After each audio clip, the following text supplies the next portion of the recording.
So you've got a script and maybe some actors and other personnel attached to your indie film, and you actually also found some people who want to give you money for the film, aka investors. Good work, but now you've got a high-quality problem to deal with.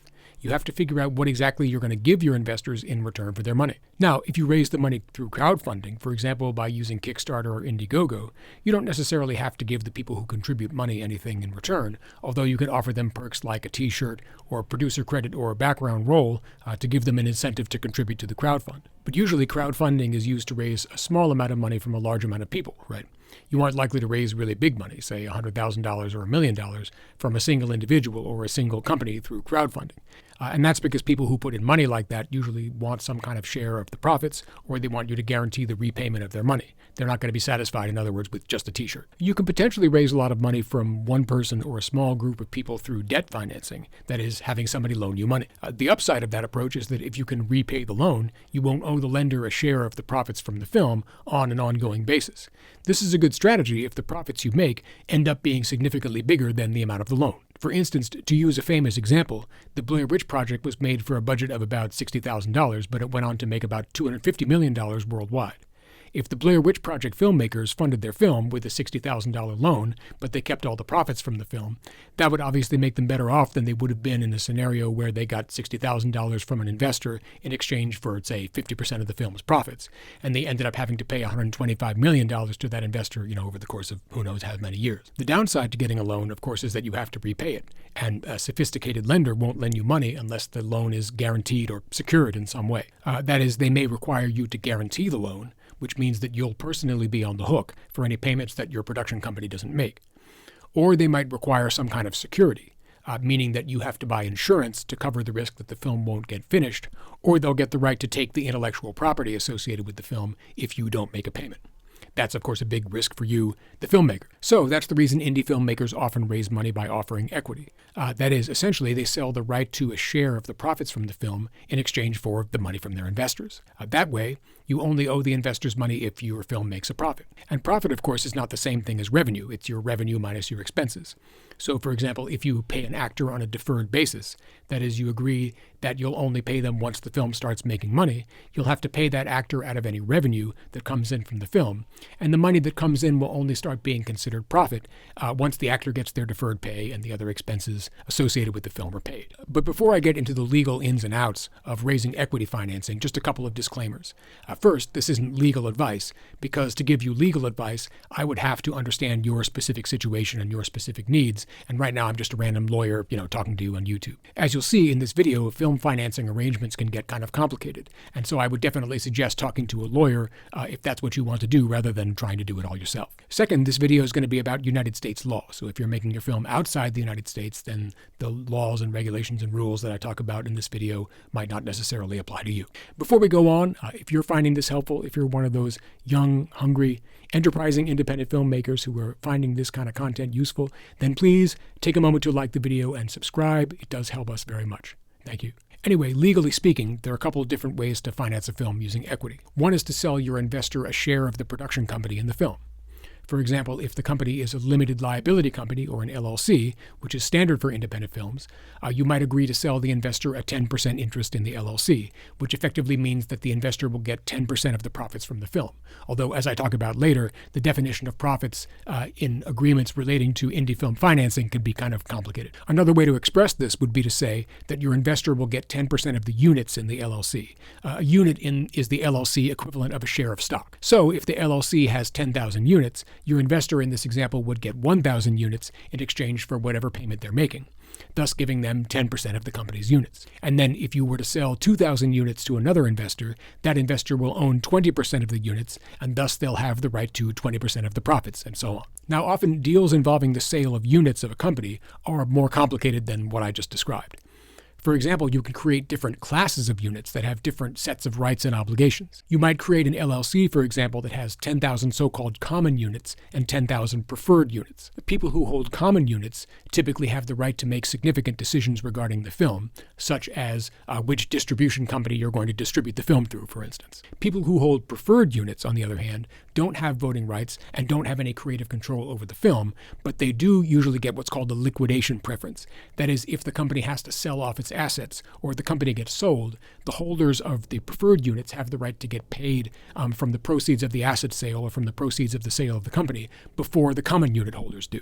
Another example would be to structure the deal so that earlier investors get paid back before the later ones do. For instance, you might have a three-tier system where you, the filmmaker, get Class A units, that is, the units that have voting rights, and so you can vote regarding significant aspects of the film.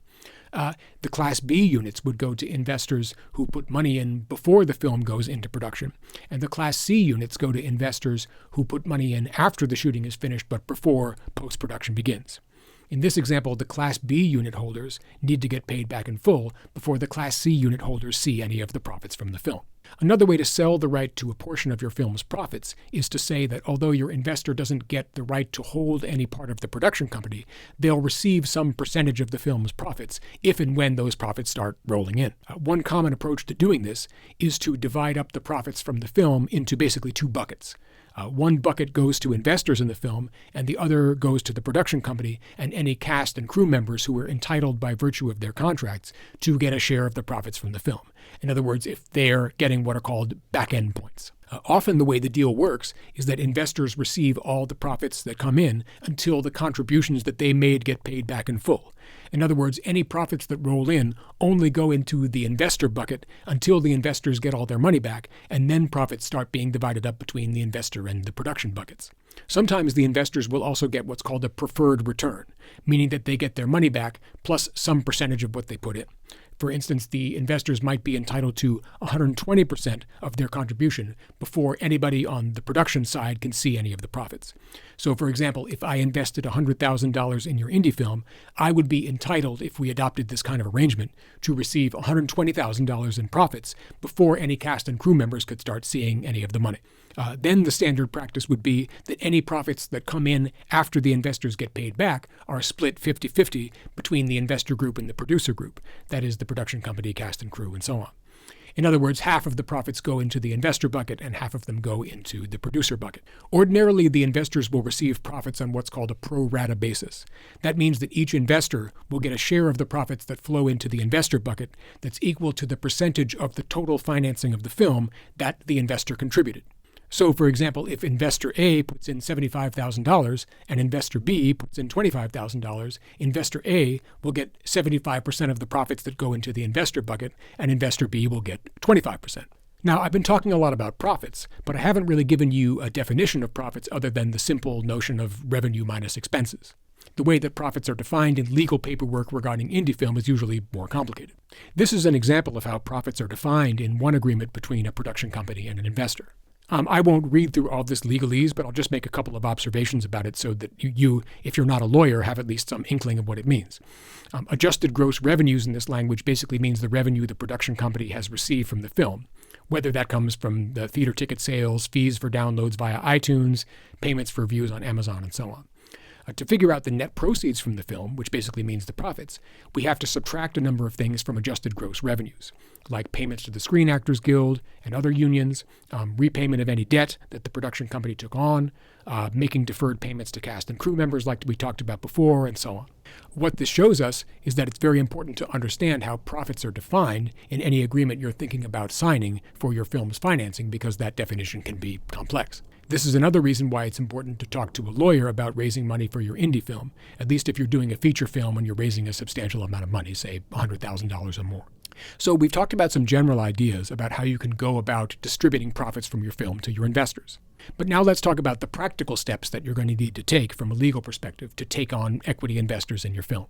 The first and most basic thing you're going to need to do is form a production company. The company is going to own the right to distribute and otherwise commercially exploit the film. It's going to write checks to the cast and crew. It's going to sign agreements with the owners of the locations that you use. And most importantly, for our purposes, it's going to get money from the investors and sign contracts with the investors. If you have an LLC that you've used to produce other films in the past, you can potentially use that to produce your film. But I think the best approach is usually to form a new LLC that's specific to your film. For instance, suppose that you're making a film called Desert Bakers.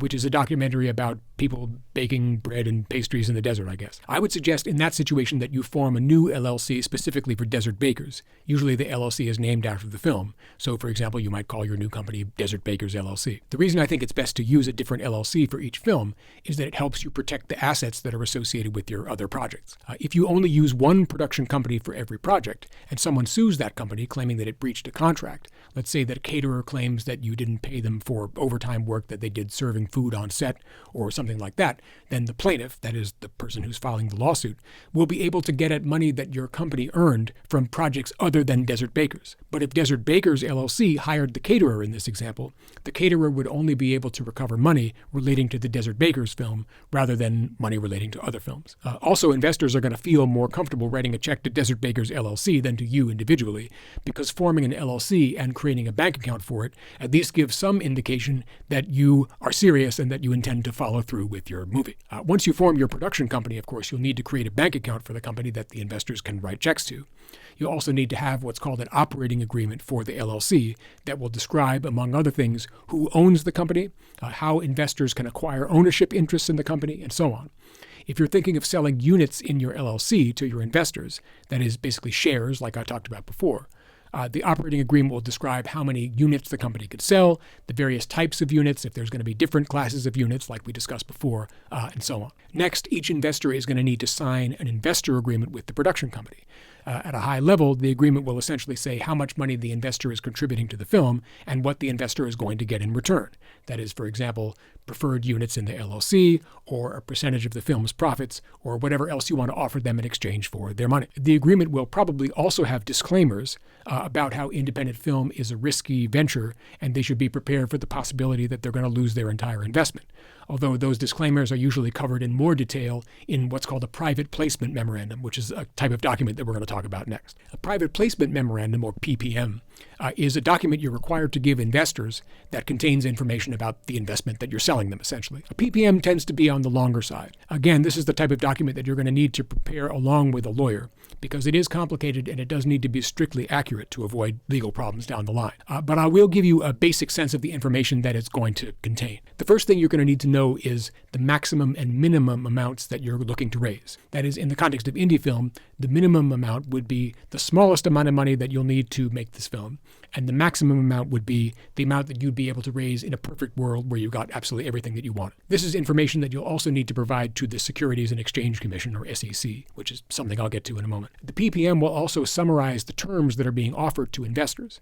That is, it will describe what investors are going to get in return for their contributions, which is usually expressed, like we discussed, as a right to a percentage of the profits, or the units of the LLC associated with the film. The summary will usually have a discussion of how profits are calculated, how often shares of profits get paid out to investors, and other terms such as whether the units that the investors are buying have voting rights and so on. Usually the PPM will also have bios and contact information for the film's creative team, and a synopsis and a shooting schedule for the film. Then we come to the bulk of the document, which is a whole mess of disclaimers. They'll say things like, this is a speculative investment and carries a high degree of risk. There is no assurance that this film will make a profit. There is no public market for the securities being sold. The film industry is extremely competitive and we can't guarantee that this project will succeed, and so on and on. The purpose of these is to protect you from attempts by investors to get their money back later if the film is not a success, by claiming that they didn't know what they were getting into, essentially, when they gave you money. The private placement memorandum will also likely talk about a securities issue called safe harbor exemptions. That may be an intimidating sounding bit of legalese, but it's actually a pretty simple concept. So in the United States, as I mentioned, we have a regulatory agency called the Securities and Exchange Commission, or the SEC. When you sell securities, which include ownership interest in an LLC or percentage interests in the profit from a film, that means you're going to have to comply with the SEC's regulations. Generally, when someone sells securities, or they make an offering, to use the SEC's terminology, they have to do something called registering the offering. This process involves preparing a big package of materials and sending them to the SEC, generally including the company's financial statements, important contracts, a long list of details about the business and the financial condition of the business, and so on. You don't want to have to do this in the context of an indie film, right? Usually your budget is tight enough without all the legal fees that you'd have to pay to put a securities registration together. So what you're going to need to do is make sure that your offering qualifies for an exception from the SEC's registration requirement. The SEC has a regulation called Regulation D, which discusses the situations in which you're not required to register your offering. The part of Regulation D that's usually relied on by indie filmmakers that are financing their projects is called Rule 506B. Under Rule 506B, you don't have to register a securities offering if you don't publicly advertise the offering, and you only sell the securities to 35 or fewer non-accredited investors. Don't worry, I'm going to talk about what those terms mean right now. As for this no public advertising requirement, that just means that you can't buy a Google ad or a boosted Instagram post or use some other method of soliciting investments from the general public. Instead, you have to rely on your existing networks. That is, you can offer the opportunity to invest in your film to family and friends, people you meet at networking events, business associates, subscribers to your newsletter, and so on. What is an accredited investor? If we're talking about an individual investor, then broadly speaking, that means a person whose income has been more than $200,000 in the 2 recent years, or they have a net worth greater than $1 million, not including the value of their primary residence. For an entity like a corporation, generally speaking, it's an accredited investor if it's either a financial institution like a bank or it has more than $5 million in assets. As I said, to qualify for the Rule 506B exemption, you can't have more than 35 non-accredited investors. That is, people who don't meet the income or net worth thresholds that we talked about. So you can only have up to 35 investors who have had an income below $200,000 over the last 2 years and a net worth of less than $1 million. Also, I'll briefly talk about another Regulation D exception called Rule 506C, which does allow general solicitation or general advertisement, but requires all of the investors who are taking part in the offering to be accredited. That is, if you're relying on Rule 506C, you can advertise the investment to the general public, but your investors all have to be accredited, meaning that they have to meet the income or net worth requirements that we talked about. Now, even if your offering qualifies for a Regulation D exception, and thus you don't have to register the offering, you still have to file something with the SEC. You have to file what's called a Form D.